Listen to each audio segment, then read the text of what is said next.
Alright guys, so I'm finally getting around to looking at some of these garbage pick lawnmowers I picked up recently.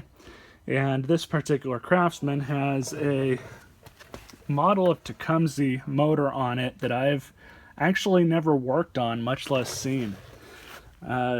These older Craftsmans, I mean, this deck style is still fairly common in this area that I've picked out of the trash. But this motor is the first one that I've ever picked up. I've got another one very similar to this lawnmower that I picked up in the same haul, but the deck and handle are pretty well messed up and torn up, and I don't know how much of them is going to be worth saving, other than the motor, which is probably still okay. Now, these things even have a very different carburetor on them. I've never really messed with one of these before. Now, one of you guys made the comment that these carburetors are really meant to be disposable.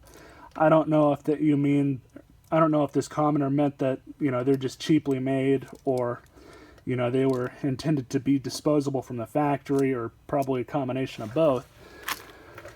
But I do have a new carburetor right here, as well as some new gaskets and a new mounting flange for whatever reason. Very surprisingly, I was able to source this carburetor off Amazon for a very decent price. I believe I paid about $14, $15, maybe $16 for it at the most. But I was really surprised to even find it in the first place. So let's go ahead and start tearing this thing apart. So there is a lot that you have to remove on these things. You have this side panel that has to come off that's held on by 2 1/4-inch bolts. You have these 2 7/16 nuts that have to come off of the side here. I didn't really need to remove, well, I guess I did, but I don't think I need to remove the tank entirely. But in order to get the rest of this off, there is a small bolt that's situated back there. You can see it. And I think it's about a 7/16 bolt, more than likely. But that's got to come out too. So I'll pull that other bolt off, and then hopefully we can get this filter box off, and then you guys can see, get a better look at what the carburetor setup looks like on this beast.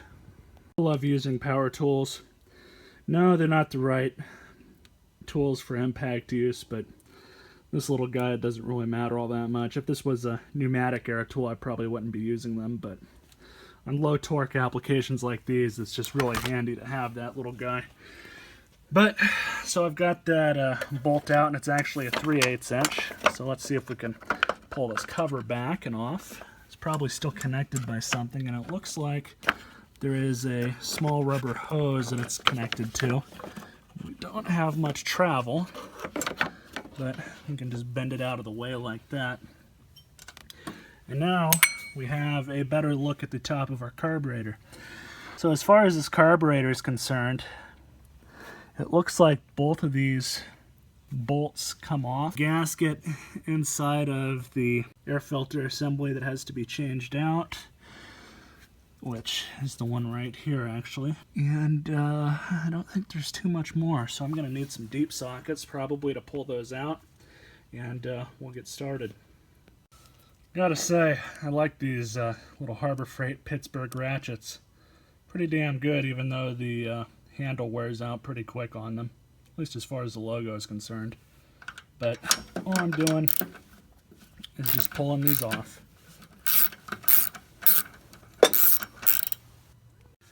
And so both of those come off just like that. And after whacking it a few times with a small hammer and putting this on the end of it like that, I was able to get the carburetor off. And of course, it was pretty well stuck on there.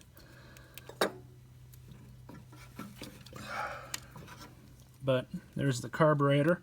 My suspicions were correct. That flange is supposed to replace that gasket that was busted off. I think I already threw it away, but that's what it was there for. So, carry on. Yeah, unfortunately, we're not really going to be able to use that gasket again. And now we'll just go ahead and tighten them down. Top of the mower actually works as a good tripod for the phone. But now we have this filter gasket, which is going to end up going on the other end here. So we'll line that up properly. And it looks like it goes on just like this. So that's easy enough to do.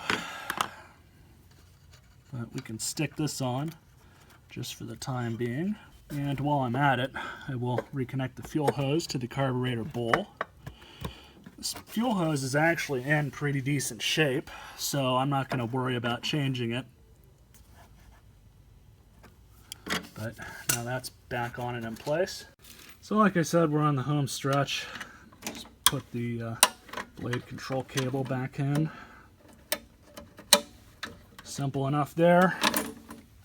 And see what I can do about cleaning off the top of this air filter.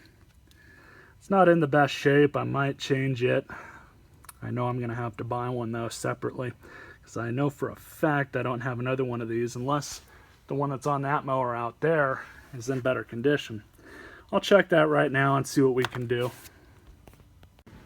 So I did notice that the oil was a little low, so we'll give it a quick top up and throw some gas in her and see what happens.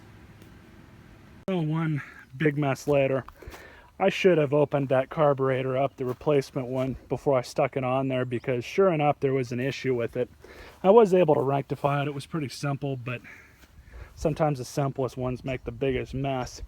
And what had happened was, on this particular carburetor, the float is actually a part of the bowl.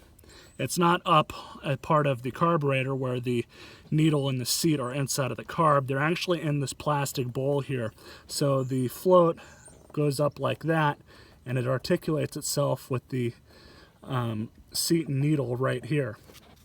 So it's definitely a different design, but the pen that was holding, or the pen that was supposed to hold the float and the needle in place was kind of cocked off to the side.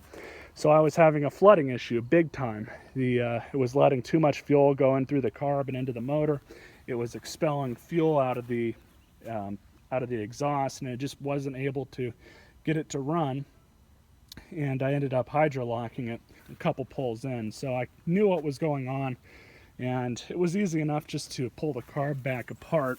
I didn't even have to take it off the mower. I just took this little clip off down here, pulled that one off, dropped the bowl, and I had the mower with the handle down like that and another mower on top of the handle, so it didn't get any more fuel all over the place. But unfortunately I had to change the oil again because gas got in the oil, and you definitely don't want to run a lawnmower like that. But I'm about to give it a bath, but before I do that, we can go ahead and start it for you guys and do a quick mow. I've already primed it.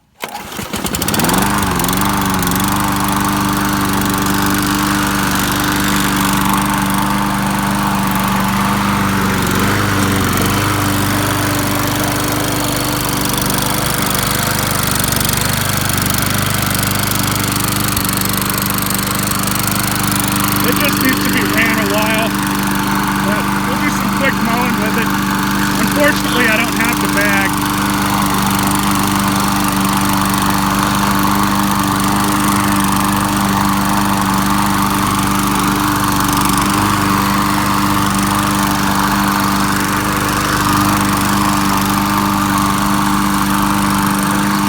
Time to ghost ride the mower.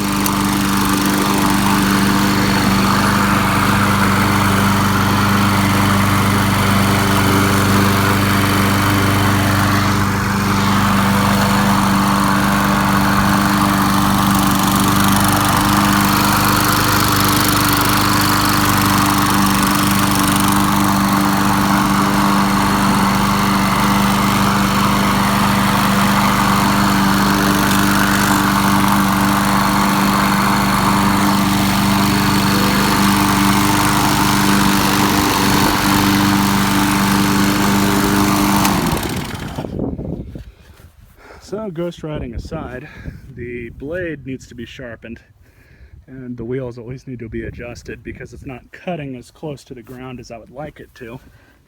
So that can be partially solved by adjusting the wheels.